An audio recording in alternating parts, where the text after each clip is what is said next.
So, for supper tonight, I'm having good old-fashioned pasta and spaghetti sauce with shiitake mushrooms. It's a really easy to prepare meal. It consists of about 2 cups of small macaroni pasta, and that's just ordinary pasta. And this here is spaghetti sauce. That's just ordinary spaghetti sauce that you can get in a jar or a can, or that you can make yourself. And then you dehydrate it. And after a few hours of dehydration, it looks like that. But when you add hot water to it, or add this to hot water, it reconstitutes into ordinary spaghetti sauce, and you could never tell that it wasn't that it was dehydrated. I've also added some shiitake mushrooms. They're dehydrated already. They come that way in the store. I just broke them up and added them there for a little extra flavor. First, I'm going to boil this water up. It's getting there now. I'm going to add this to some water and rehydrate this and let it sit. And I'm going to let it sit in this little Nalgene container here with these little pot cozies around it, so that it stays nice and warm. So my spaghetti sauce and shiitake mushrooms, once they're rehydrated, will be nice and warm. Then I can start another pot of boiling water and boil this up. And when I'm done that, I'll add everything to the pot of macaroni, and I'll hold it in this, so I won't have to burn myself. I don't need an extra plate or an extra pot to eat out of. I'll be able to eat right out of the pot, but the pot will sit in this cozy and it'll stay warm, and I'll be able to hold it without burning myself.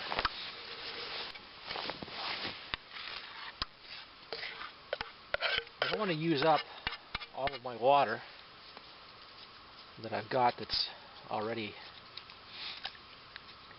to drink and cook with. I want to replenish my thermos. So what I've done is I've boiled up a pot of water, melted some snow in it, and added it to my thermos. My thermos is almost full now. The nice thing about that is that is boiling hot water, and it's going to be hot in the morning, so that when I want coffee, I'm not going to have to heat up anything. I'll be able to make coffee straight out of that thermos. It won't be boiling hot by tomorrow morning, but it will be very warm, actually. It'll be hot, it just won't be piping hot. So as you can see, when you add snow to water, it slushes up nicely and it melts quickly. But if I were to just take this pot like this and throw it on the burner, there'd just be an awful smell, the water would taste terrible, and I would be scorching my pots the whole time because there's too much air content in this.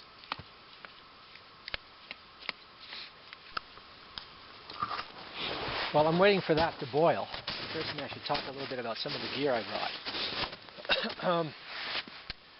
First of all, my snowshoes. You can go 2 ways with snowshoes. You can go the traditional route, or you can go technical or modern. I like the modern ones because of the kind of terrain that I snowshoe in. If I was, in the plains of Saskatchewan or Alberta, or if I was crossing a lot of big lakes, hauling a toboggan or something like that, then I might want the traditional snowshoes. If I was typically dealing with really, really deep loose powder, I might want the traditional snowshoes because they have really good flotation. These have less good flotation, that is, they don't keep you as high. You sink more with these, but they have a lot of advantages. First of all, they're really light. They weigh next to nothing compared to traditional wood and webbing snowshoes. The decking here is solid, as you can see. It's flexible plastic, but it's not that webbing, so you don't sort of cheese cutter in. So this keeps you up on top of the snow, even though it's very small. They're narrow, which means that you don't have to adopt a wide stance or funny gait when you're snowshoeing along. You just walk at a normal stride. It's really, really nice. Underneath, they've got all these crampons. I love these. That's one of the best features of modern snowshoes, is these crampons. When you're going up a steep hill or down a steep hill, You don't just ski or slide backwards. You don't have to spread your legs and do a herringbone quickly up the hill. You don't find yourself skiing inadvertently down a hill just because it's too steep, as you might with traditional snowshoes. With these, you can really grip a hill up or down. You can even walk on a sheet of ice with these and you'll be fine. Now, some snowshoes are more aggressive, have more aggressive crampons than others. These are fairly aggressive. They've got a lot of crampons in every direction, every orientation, so you don't slide side to side, forward or back. The bindings are very different on modern snowshoes. They come in all kinds of bindings. These are made by Atlas, and these are a little overcomplicated. It's kind of hard to get in and out of them. They're kind of fussy. I don't like that. They've kind of overthought it, I think. But I've seen very simple sorts of bindings on modern snowshoes that have the little Fastex clips. They work really well. They're easy to get in and out of. They sometimes fail. They sometimes pop open, which is not great. These are never coming off once they're on, and you can put them on, and you just put your foot in here, and then you tighten these straps, and it cinches around your boot. And then there's one that goes around the back of your boot, and that cinches, so it keeps your foot in position. You can orient your foot, so if you like your foot to be this way or that way in the snowshoe, or a little further, a little back, it's very easy to do that with these. And then your foot's not going to move. There's no play once you're in this. It's like a ski binding. Another nice feature of these snowshoes, and a lot of companies have this now, but is this elevator bar. You just pop this up, and then your heel rests on it. And what's nice about that is when you're going up a really, really steep hill or incline, it really, really burns in a lot of awkward places in your calves and your ankles. It's kind of nice if your heel is lifted up when you're going up a steep hill. It feels more like you're going up a staircase. So your snowshoe's like this, but your foot is level. And you can see how nice that is, as opposed to having your foot like this, which really strains your calves. The reason I chose these in particular, the Atlas, is because of the mechanism they have right here. They've got this band system, these rubber bands here, or plastic. I don't know what they're made of, but they're really strong. They never seem to break or stretch. But what's nice is once your foot is in here, you press down like that, it all goes flat. But when you lift your foot, it comes up like that. Other snowshoes have a pivot bar, or traditional snowshoes don't have anything like that. They just have a wooden bar across, and the snowshoe goes vertical on you.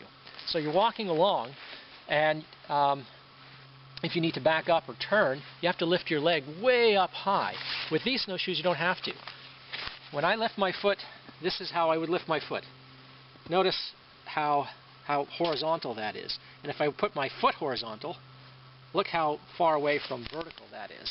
So that's really nice. When I'm going in the woods, these are narrow, they're short, and when I get tangled up in brush and small branches and twigs, it's very easy for me to just turn around. I don't have to do a kick step or anything like that. I just lift my foot and I can literally walk backwards with these. I don't know of any other snowshoe that you can walk backwards in. So that's why I went with the Atlas model. If you go snowshoeing, you're going to want a trekking pole. It doesn't matter what kind you get, just get something with a little basket down here so you don't sink in. Any ordinary trekking or hiking pole will do. These are collapsible. I use the trekking pole for a lot of things. First of all, for balance and stability, but also for probing. If you're crossing a creek or something like that and you want to know if there's solid ice underneath, you can just punch through the snow with this. Another thing I use these for a lot, they're all banged up as a result, but when I'm walking through the bush, if you see the trees around here, they're just laden with snow, and I can't stand walking through and having snow fall on me all the time in huge clumps. So as I'm going along, I just use this and I'll just knock the branches ahead of me and just let it all fall down. So I find the trekking pole really quite invaluable when I'm snowshoeing. I used to use two all the time, but I find that it's really an encumbrance when I'm going through dense bush. I find that with two poles, I got to sort of pay attention to where I'm putting my pole so I don't get snagged. The basket gets caught in twigs and branches and stuff like that. With one pole, it's no problem. So If you've not done any snowshoeing before, I would recommend these snowshoes very strongly, and use a trekking pole. Another piece of gear I should talk about is my Pulk. A Pulk is just a sled.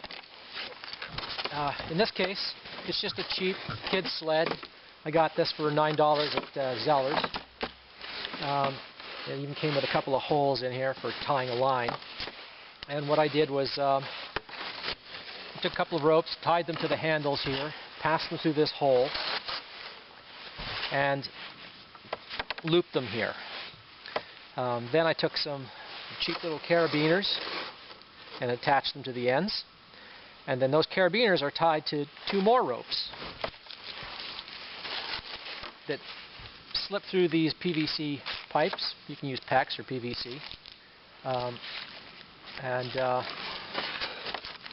Then at the other end, that rope comes out, and I've got it attached to 2 more carabiners. And those carabiners are attached to an old Army-style belt, and it works really, really well. I just attach this around my waist, and I'm able to pull a fairly heavy load, a load I would never want to carry when I'm snowshoeing. When I'm camping or snowshoeing or hiking out in cold weather, and I want to sit down, you can't just sit down on snow, and you don't want to wear waterproof ski pants because they don't breathe. So I sit on this stuff. This stuff is called Reflectex. That's the brand name. It's thermal insulation for ducting. It's the same stuff that these pot cozies are made out of. Just go to the hardware store and ask for duct insulation, but it's really, really useful, and it lasts a long time. It's essentially bubble wrap. In fact, it is bubble wrap, sided with this silver coating on both sides. And the bubble wrap insulates you against the cold, and the silver coating reflects infrared radiation, your own heat, back at you.